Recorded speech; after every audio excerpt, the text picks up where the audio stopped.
There's been a lot of really interesting and valid criticism of The Last Jedi that I've been seeing around, but also a lot of really strange questions being parroted around, masked as criticism.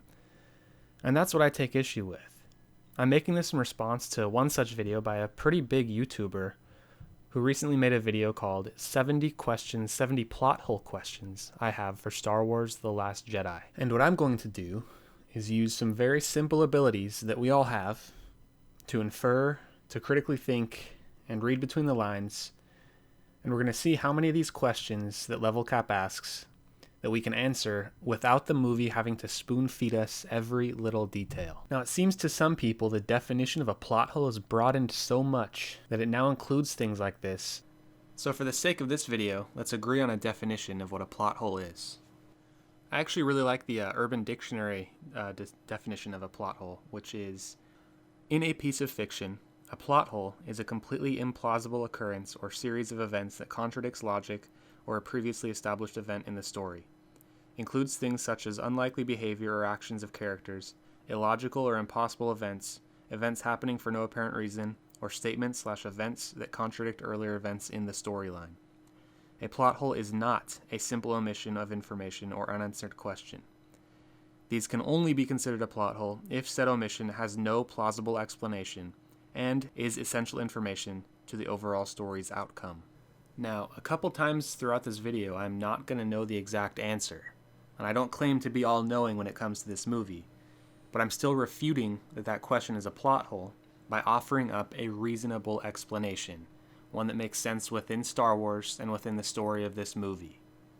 So with that being said, I'm about to begin answering the questions point by point in the order that they appear in the video. I condensed a few of them down into one question. A lot of the questions that he poses in his video that adds up to 70 are just kind of him asking the same question twice, or they're really similar to another question and I just combined them. So without further ado, let's begin, and obviously there will be spoilers for The Last Jedi. 1.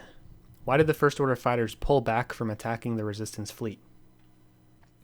They say in the movie that they call off Kylo Ren and his wingmen because they are no longer in range and could not be provided cover. One might imagine that the First Order probably didn't want to needlessly risk resources, seeing as how the Resistance was in such a terrible spot, and their fate was kind of looking inevitable. 2. Why are Rebel ships able to outrun First Order ships? I mean, take your pick. Either the Resistance has faster, more efficient engines, or they have to burn more fuel in order to keep a safe distance from the First Order.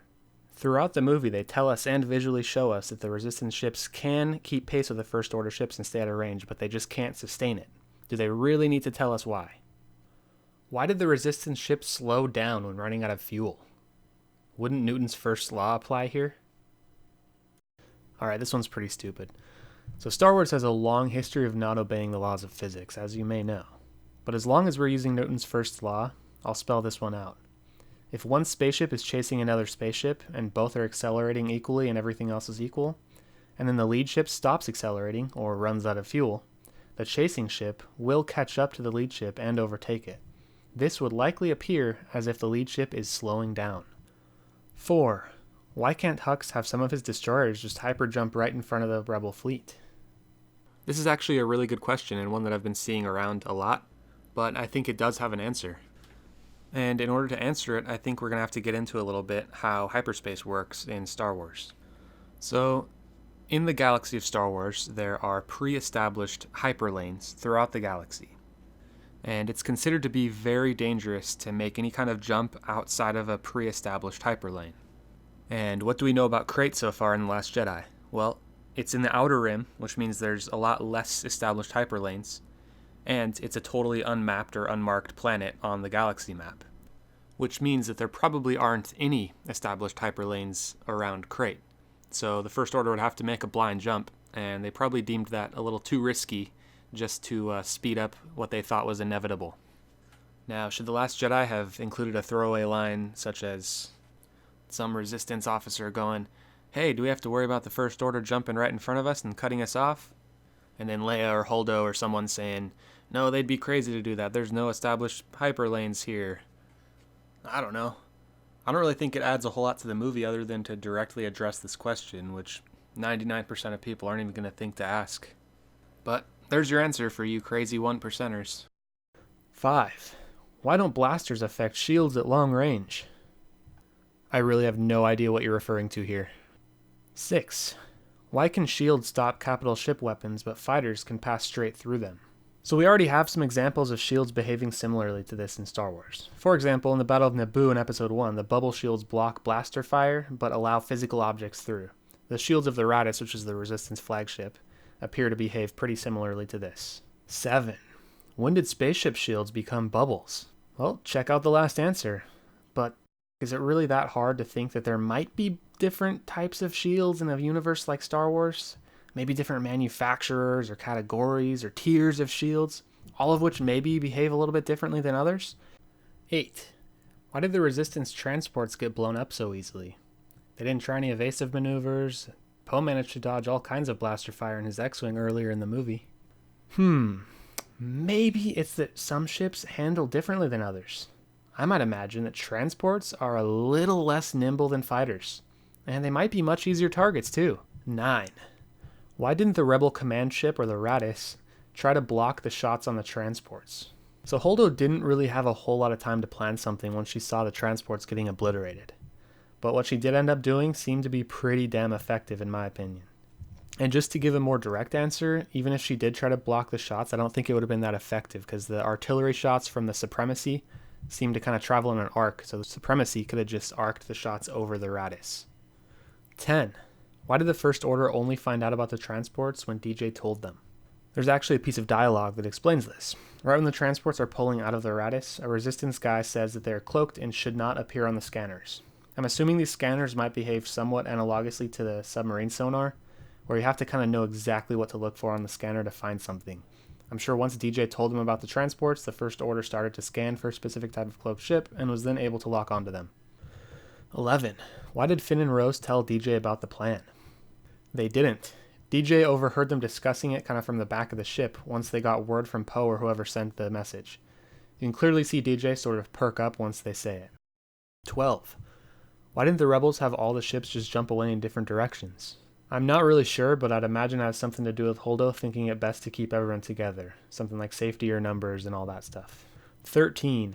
How come ships can hyperjump away from the rebel fleet without the First Order noticing or tracking them? Again, I'm not really sure. Maybe the First Order decided against following one small ship, or maybe they just didn't even notice it. 14. Why do the bombers fly so close together if they blow up so big? So you should look up bombing operations in World War II and see how those were done. Turreted World War II bombers, which are very similar to the ones we see in the beginning of The Last Jedi, flew in formation as a means of defense. Any fighter that wanted to target the bombers had to expose himself to a ton of different turrets from many different bombers. Again, safety in numbers, and bombers could protect each other better this way. A single bomber on its own was an incredibly easy target for any fighter pilot. 15. Why were the bombs operated by some guy with a remote? This is an infinitely retarded question. Look at any bomber from history and you'll find that somewhere down the line the bombs were operated by some guy with a remote. 16.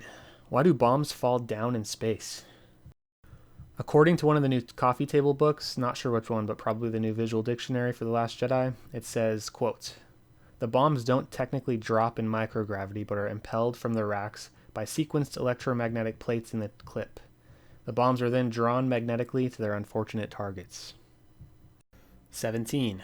Why didn't the bombers just release their bombs from a lot further away than they did? I would assume it has something to do with the electromagnets previously discussed that are in the bombs, and they need to be within a certain distance in order to lock onto their targets. 18. Why doesn't the Dreadnought just fly away when it sees the bombers coming? Wow, you would have been really helpful in, let's say, the Battle of Midway, for example. If only the Japanese captains or admirals thought to sail away once they saw the American bombers incoming. And I keep bringing up history in World War II, naval combat and aerial combat, because Star Wars has always taken a huge inspiration from that. 19. Why doesn't the First Order release fighters immediately when coming out of hyperspace? So my favorite character in the movie, the Dreadnought captain, may he rest in peace, seems to share your sentiment there. He angrily exclaims, "We should have released the fighters 5 bloody minutes ago," which kind of implies that they were off to a sloppy start. 20.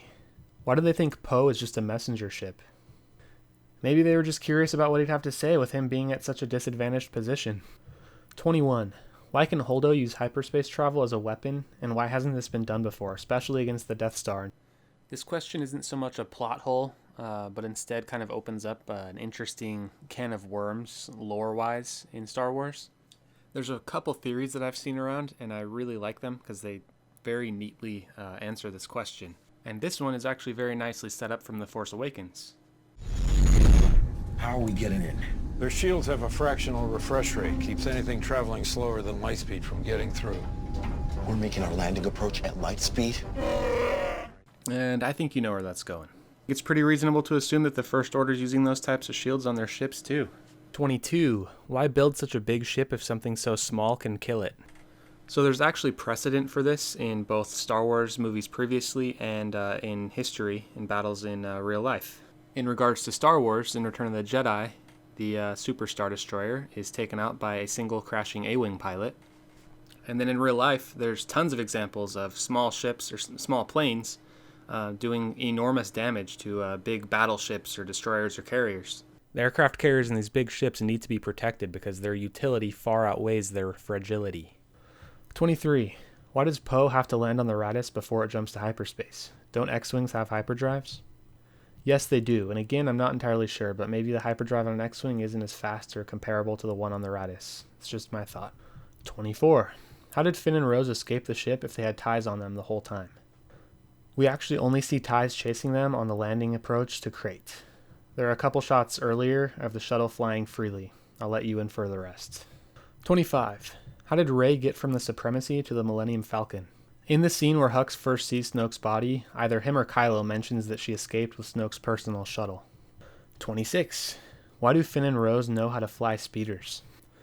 I'm not entirely sure, but we do see Finn struggle to fly it until Rose reminds him to drop the monoski thing. But being able to operate a speeder seems like something most people can do in this universe. Look all throughout the previous movies for examples. 27. Why doesn't Finn melt in the beam, but parts of his speeder does? It kind of looks like he would have melted if he'd stayed in it much longer. And I bet it didn't feel very good for him while he was in the beam, but someone operating on adrenaline can tolerate some pretty crazy stuff sometimes. 28. Why does Rose think crashing into Finn will save him? Did she calculate the impact speeds exactly? No, I really don't think she calculated the impact speeds. But her thought process probably went something like this. Finn has a 100% chance of dying if he flies into that cannon, but if I crash into him, then it's less than 100%. So I'm going to go with that one. 29. How was Finn able to drag Rose to safety? Honestly, lazy writing. But if you want me to make a stretch, in the Battlefront 2 map of CRAIT, there are some caves or trenches you can kind of use to move closer to the door. Maybe he used those. Either way, that is a pretty ridiculous feat, and I wish this was addressed better. 30. Why do ties keep following the Falcon into tight spaces? Because Kylo Ren just ordered all of his ties after the Falcon and they didn't want to let it escape, and their overconfidence is their undoing. Snoke can relate. 31. How was the Falcon able to land and save the rebels safely? Why no ties around to scout? This can be inferred by watching the previous few minutes in the movie. The entire First Order fleet was crippled by Holdo's kamikaze attack, meaning that they probably didn't have access to all the ties that they would have wanted to. And that's the answer. Also, the scene that we just talked about where the Falcon lost all the ties in the tight, cavernous trench things, yeah, that might have helped you come to an answer to this question. 32.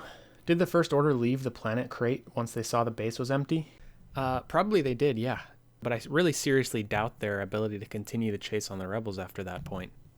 And you know, it really seems to me that information just kind of enters your brain and then just gets spat out totally unprocessed, so maybe you do need to be spoon-fed all of your information.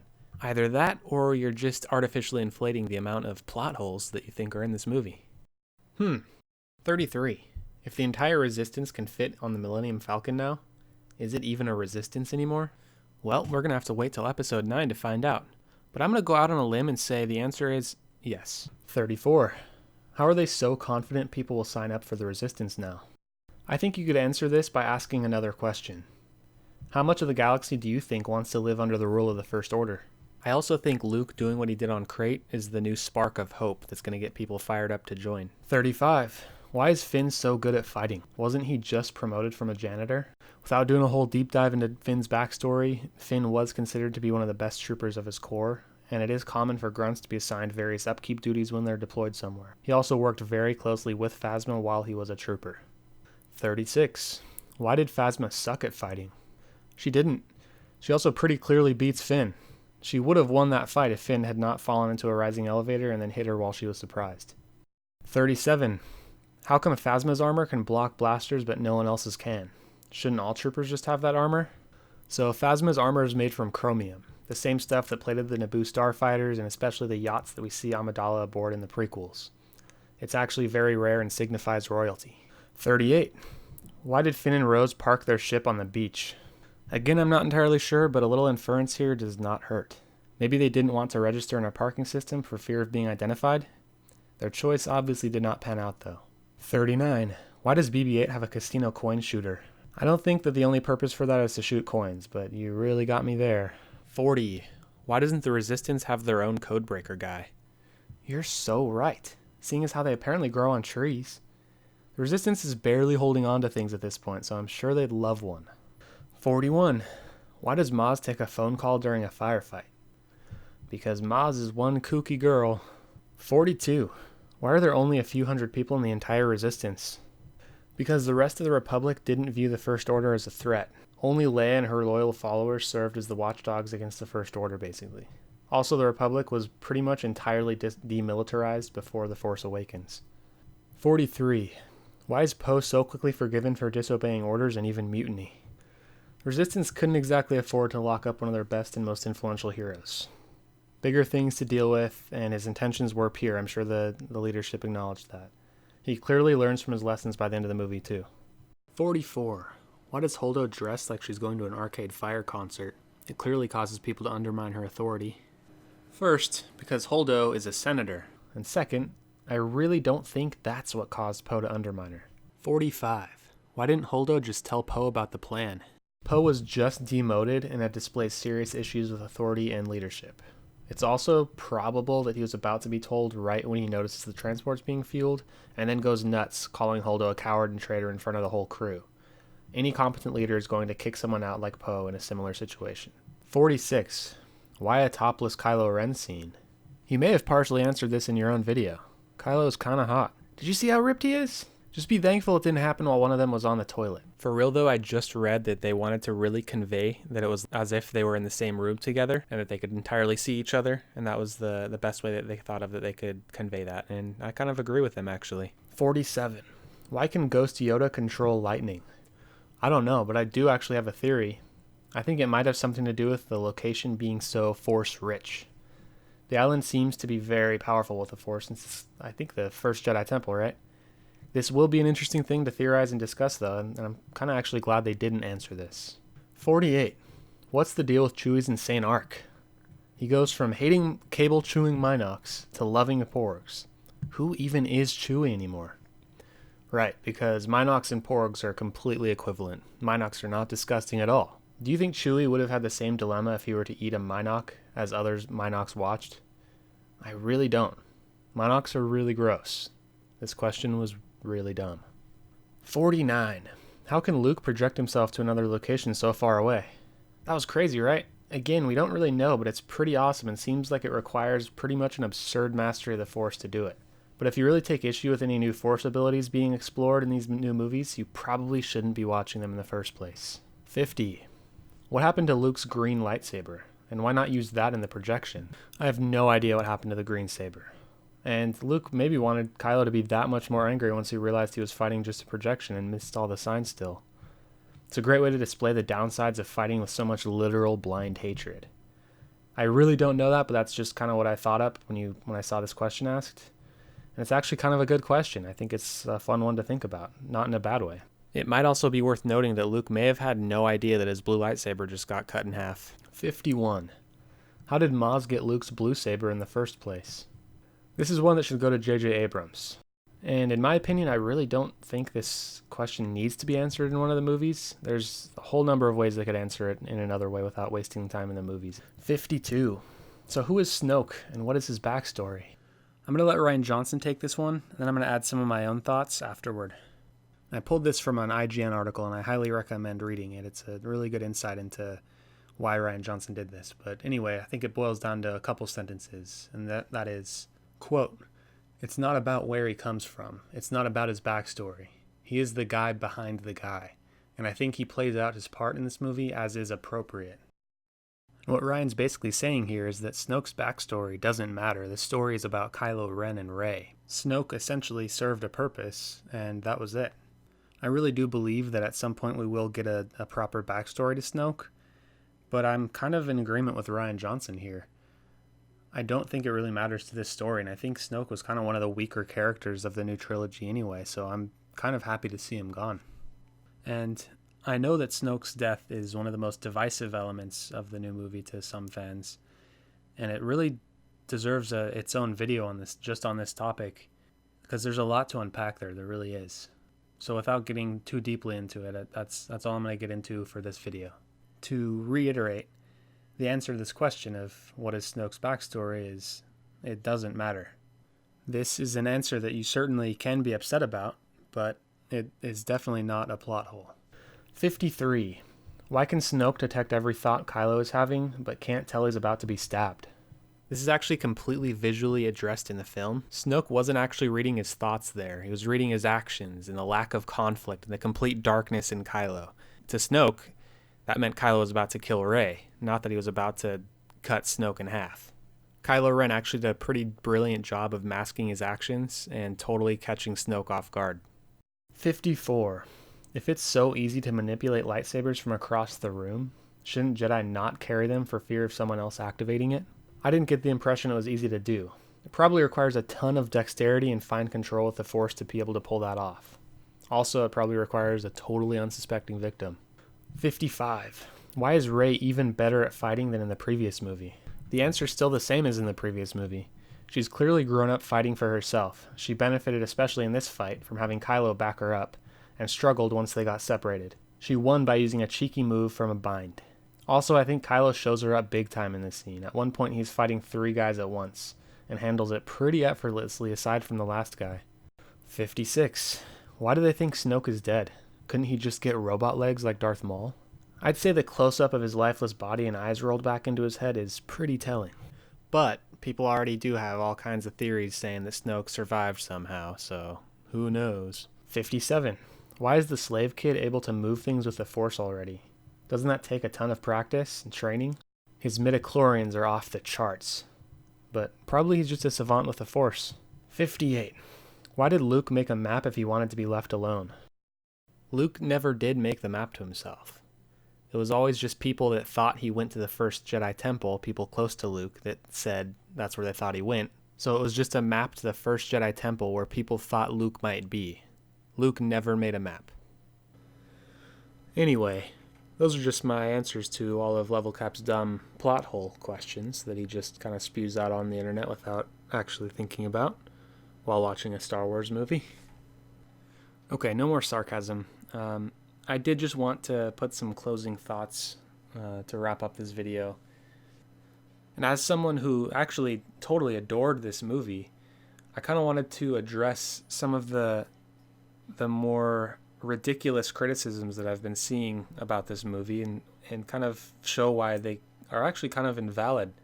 They're not actually plot holes. And if you want to say that they're plot holes, then anyone could make a list as big or bigger than the one that we just went over for literally every single Star Wars movie that's ever existed. And I've always kind of been able to accept that that's kind of just how things work in the Star Wars universe.